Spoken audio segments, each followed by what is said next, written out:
নমস্কাৰ এই মুহূৰ্তত আহি পৰিছে এটা বিগ ব্ৰেকিং নিউজ। মহাকুম্ভত পদবিষ্ট হৈ 30 জনৰ মৃত্যু হৈছে, আহত 60 গৰাকী। আৰক্ষীয়ে ৰাজহুৱা কৰিলে সকলো তথ্য। মঙ্গলবাৰে নিশা 1 বজাৰ পৰা 2 বজাৰ ভিতৰত মহাকুম্ভত সংঘটিত হোৱা পদবিষ্টত 30 জন লোকৰ মৃত্যু হয়, আহত হৈছে 60 জন লোক। এই দুৰ্ঘটনা সন্দৰ্ভত এখন সংবাদমেল সম্বোধন কৰিছে ভিআইজি আৰু কুম্ভ মেলাৰ বিষয়াসকলে।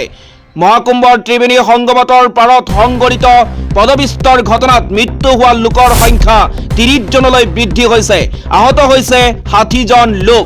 আহতসকলক কুম্ভ অঞ্চলৰ ছেক্টৰ 2ৰ এখন চিকিৎসালয়ত চিকিৎসা কৰি থকা হৈছে। এই দুৰ্ঘটনা সন্দৰ্ভত এখন সংবাদমেল সম্বোধন কৰিছে ভিআইজি আৰু কুম্ভ মেলাৰ বিষয়াসকলে। ভিআইজিয়ে কয়, আজি মহাকুম্ভৰ প্ৰয়াগৰাজত বিশাল জনসমাগমৰ সৃষ্টি হয়। ইয়াৰ মাজতে ভাঙি পৰিছিল ব্ৰিকেট। তাৰ পাছত উপস্থিত জনতাই মানুহক পদপিষ্ট কৰিবলৈ আৰম্ভ কৰে। মুঠ 90 জন লোকক চিকিৎসালয়লৈ লৈ যোৱা হৈছিল। বৰ্তমানলৈ 30 জন লোকৰ মৃত্যু হৈছে।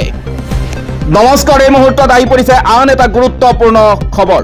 তীব্ৰবেগী ৰেলৰ খুন্দাত ছিন্ন ভিন্ন হৈ পৰিল কিশোৰৰ শৰীৰ। তীব্ৰবেগী ৰেলৰ খুন্দাত প্ৰাণ হেৰুৱালে এজন কিশোৰে।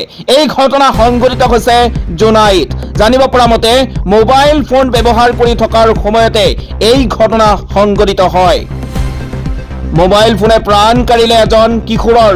বহু সময়ত দেশত এনে ঘটনা সংঘটিত হয়, য'ত মোবাইল ফোনৰ বাবে মানুহ প্ৰাণ হেৰুৱায়। কেতিয়াবা যদি বিপদ সংকুল ঠাইত চেলফি লৈ প্ৰাণ হেৰুৱায়, কেতিয়াবা আকৌ অন্য কাৰণত অসাৱধানবশতঃ বাবে মৃত্যুক সাৱটি লয়।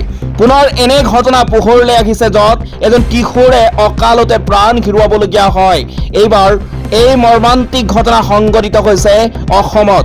জানিব পৰা মতে এজন কিশোৰে মোবাইল ফোন ব্যৱহাৰ কৰি থকাৰ সময়তে তীব্ৰবেগী ৰেলে আহি প্ৰচণ্ড খুন্দা মাৰে, যাৰ ফলত ছিন্ন ভিন্ন হৈ পৰে কিশোৰজনৰ শৰীৰ। এই মুহূৰ্তত আহি পৰিছে আন এটা গুৰুত্বপূৰ্ণ খবৰ। পূৰ্ণাংগ বাজেট দাখিল কৰিবলৈ সাজু মোদী চৰকাৰ। আহিব নতুন আয়কৰ আইন। মাজত মাত্ৰ কেইটামান দিন বাকী। 11 ফেব্ৰুৱাৰীত পূৰ্ণাংগ বাজেট দাখিল কৰিব কেন্দ্ৰীয় মন্ত্ৰী নিৰ্মলা সীতাৰমণে। এই পৰিস্থিতিত এই বাজেটৰ ওপৰত চকু আছে জনতাৰ। আশা কৰা হৈছে এই বাজেটত চৰকাৰে সকাহ দিব পাৰে কৰদাতাক।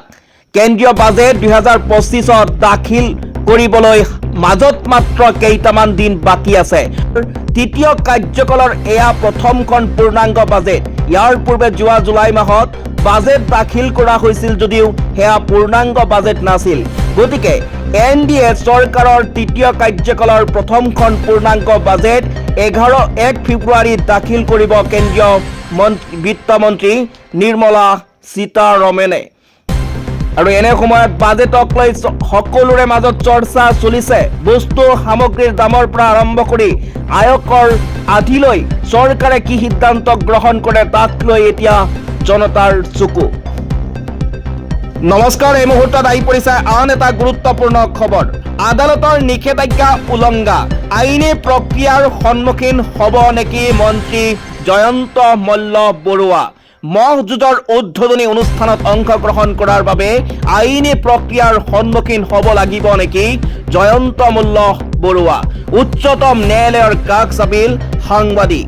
শিৱসাগৰ জিলাৰ ৰংঘৰত অনুষ্ঠিত মহ যুঁজৰ উদ্বোধনী অনুষ্ঠানত অংশগ্ৰহণ কৰাৰ বাবে আইনী প্ৰক্ৰিয়াৰ সন্মুখীন হ'ব লাগিব নেকি জয়ন্ত মল্ল বৰুৱা। মুখ্য অতিথি হিচাপে মহ যুঁজৰ কাৰ্যসূচীত অংশগ্ৰহণ কৰাৰ অভিযোগত নগৰ পৰিক্ৰমা মন্ত্ৰী জয়ন্ত মল্ল বৰুৱাৰ বিৰুদ্ধে উচ্চতম ন্যায়ালয়ৰ কাষ চাপিছে পৰিৱেশ সাংবাদিক দিলীপ নাথ। লগতে দিলীপ নাথে অভিযোগ কৰিছে মন্ত্ৰীগৰাকীয়ে মহ যুঁজৰ কাৰ্যসূচীত অংশগ্ৰহণ কৰি পশুৰ যুঁজৰ নিষেধাজ্ঞা উলংঘা কৰিছে।